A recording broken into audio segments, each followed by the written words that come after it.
भारत और रूस की दोस्ती अमेरिका को इस कदर चुभ रही है कि इसमें दीवार खड़ी करने के लिए ट्रंप किसी भी हद तक जा सकते हैं। भारत पर दबाव बनाने के लिए अब तक अमेरिकी राष्ट्रपति ने अपने सारे घोड़े खोल दिए। उन्होंने रूस से तेल खरीदने पर रोक लगाने के लिए कई बार धमकियां दी और पेनाल्टी के रूप में 25% तक का जो टैरिफ भी है वो भी लगा दिया। बावजूद इसके ना तो भारत झुका और ना ही रूस से अपने संबंधों को जरा भी ढील दी।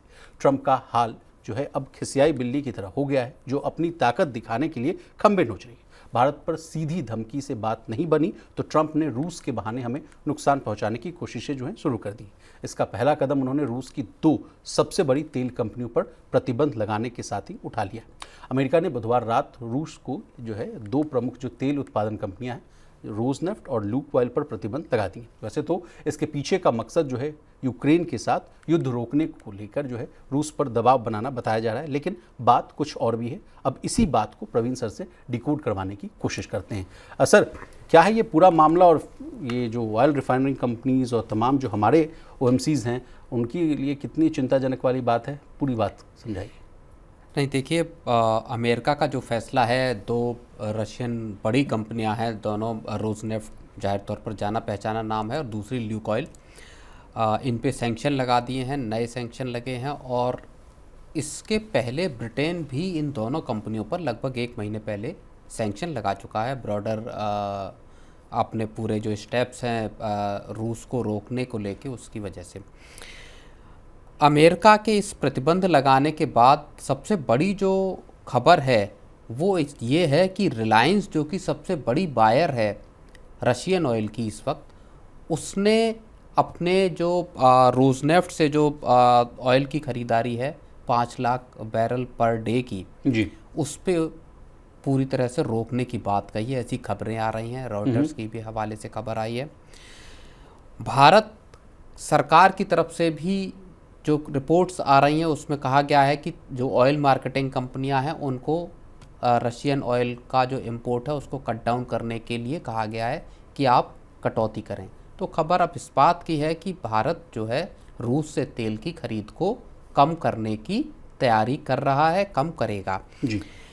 अमेरिकी राष्ट्रपति कल भी जब उनका एक बयान आया था तो उसमें उन्होंने कहा था कि मेरी प्रधानमंत्री मोदी से जो बात हुई है उसमें वो रूस के साथ जो तेल खरीदारी है उसको कम करने के लिए राजी हो गए हैं, हामी भर दी है। हाँ, देखिए, 2 बातें आई थी। इससे पहले अमेरिकी राष्ट्रपति ने जब अपनी तरफ से बयान दिया था, मुझे लगता है संभवतः 1 महीना हो गया होगा, जिसमें उन्होंने ये कहा था कि मेरी पीएम मोदी से बात हुई, भारत रूस का तेल पूरी तरह से लेने से बंद करने के लिए तैयार है, तेल को की जो खरीदारी है कम्प्लीटली जो है उसको स्टॉप करने के लिए तैयार है जी। कल जब उनका बयान आया तो उन्होंने कहा कि भारत इसको कम करने के लिए तैयार है। यानी एक रास्ता इस बात का खुला है कि आप खरीदारी कर सकते, बट आपको उसमें कटौती करनी होगी।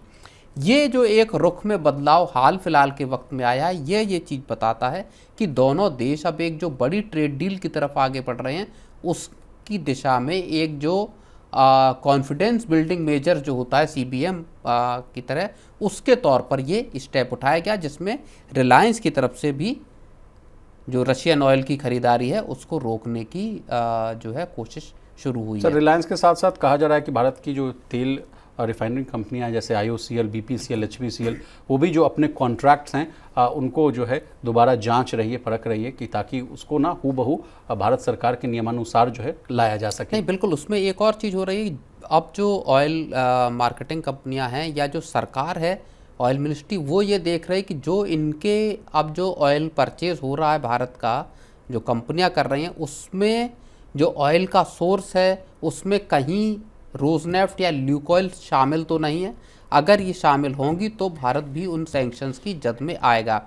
तो इससे बचने के लिए अब गहन जांच पड़ताल शुरू हुई है और आप ये मानकर चलिए कि जो पूरा का पूरा मोटा जो फ्रेमवर्क है वो इस बात का है कि किसी भी तरह से अब इस ट्रेड डील को एक जो होने वाली है उसको किसी भी तरह से कंप्लीट किया जाए। अब प्रवीण सर, कुछ नफ़े नुकसान की बात कर लेते हैं। पहले कहा जाता था सर कि रशियन ऑयल खरीदते हैं तो उसमें अच्छा फ़ायदा हो रहा है। मान लीजिए 100 रुपये का माल है तो उसमें 25 रुपये का डिस्काउंट मिल जाता था। लेकिन अब वो जो डिस्काउंट है सर वो घटकर 2 या 3 रुपये के आसपास, $2 या $3 के आसपास जो हो चुका है सर। तो इतना नुकसान तो नहीं हो रहा है सर, मुझे मेरे हिसाब से लगता है भारत को। अगर उससे अगर रशिया से अगर ना बिल्कुल कर पाएँ तो? बिल्कुल, ये बात बिल्कुल सही है। जो डिस्काउंट है वो अब बहुत कम रह गया है। और भारत ने जब रूस यूक्रेन जंग वॉर। शुरू हुई थी, उस दौरान से लेकर और अब तक अच्छा खासा, भाई FY25 का ही आंकड़ा है, तकरीबन $4 बिलियन की भारत ने सेविंग की ऑयल इंपोर्ट के बिल पे अपने, और उसका पूरा फ़ायदा मिला आपको रूस के तेल खरीदने से। जी। और पिछले 3 साल में अगर हम देखें तो अच्छा खासा भारत को फ़ायदा इस जी। मामले में हुआ है। अब चूंकि अमेरिका के साथ भी संबंध खटाई में पड़ते हुए दिखाई दे रहे हैं और डिस्काउंट जो है वो उतना रह नहीं गया है। जी। दूसरी बड़ी चीज़ ये है कि ऐसा भी नहीं है कि रूस के पास आमदनी के विकल्प सीमित है। रूस से सबसे ज़्यादा तेल की खरीदारी चीन। कौन कर रहा है? चीन कर रहा है। जी। और वहाँ से इकोनॉमी को मिल ही रहा। तो रूस के लिए मतलब भारत अगर अपनी सप्लाई को कम करता है तो ऐसा नहीं है कि भारत और रूस के रिश्ते इस वजह से खराब होंगे। सर, रूस से चीन जो है हर दिन करीब 20 लाख बैरल और भारत जो है लगभग 16 लाख जो बैरल है वो तेल खरीदता है। मेरे पास एक डेटा पॉइंट है सर, जो भारत के कुल इंपोर्ट का, यानी क्रूड ऑयल जो सबसे ज़्यादा हम लोग किन किन देशों से मंगाते हैं, पहले लिस्ट पे तो रूस है, मतलब 100% में 37% जो है हम लोग रूस से तेल मंगाते हैं और दाम है 63 रुपये के भाव पर।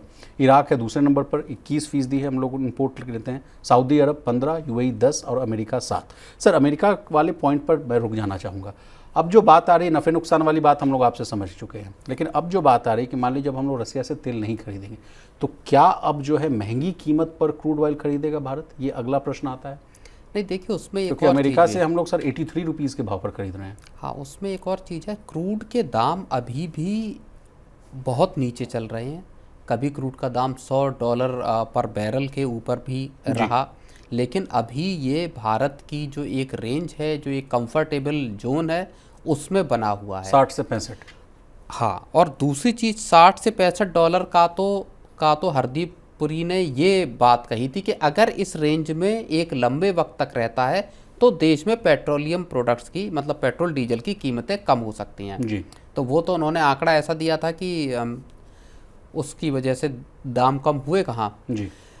तो अब ये है कि उसके ऊपर के भाव में 70, 75 या $80 तक की रेंज ऐसी है जहां कंफर्ट लेवल है। और अगर 7% के आसपास का अमेरिका से अगर इंपोर्ट है तो भारत इसमें थोड़ी बढ़ोतरी कर सकता है। और दूसरी जगह से इस, मान लीजिए थोड़ा अमेरिका से महंगा भी मिल रहा है तो दूसरी जगह से इसको सेट ऑफ कर सकता है या एडजस्ट कर सकता है। जी। तो ओवरऑल भारत अमेरिका को एक तरह से कहे कि ठीक है, आपको खुश करने की कोशिश है कि आपको जो अमेरिका की ये डिमांड भी थी लंबे टाइम से कि आप एनर्जी हमसे खरीदें, कुछ आप अपना डाइवर्सिफाई कीजिए और अमेरिका से भी ऑयल की और दूसरे मतलब आप एक बैलेंस्ड अप्रोच बनाकर चलिए। बिल्कुल। तो उसमें भारत अब अमेरिका से सप्लाई को बढ़ाएगा और साथ ही साथ रूस से भी पूरी तरह से सप्लाई को हो सकता है बंद न किया जाए। जी सर, जैसे लेकिन सैंक्शंस की जो खबर आई सर, तेल की कीमतों में करीब 5% तक का उछाल देखने को मिला।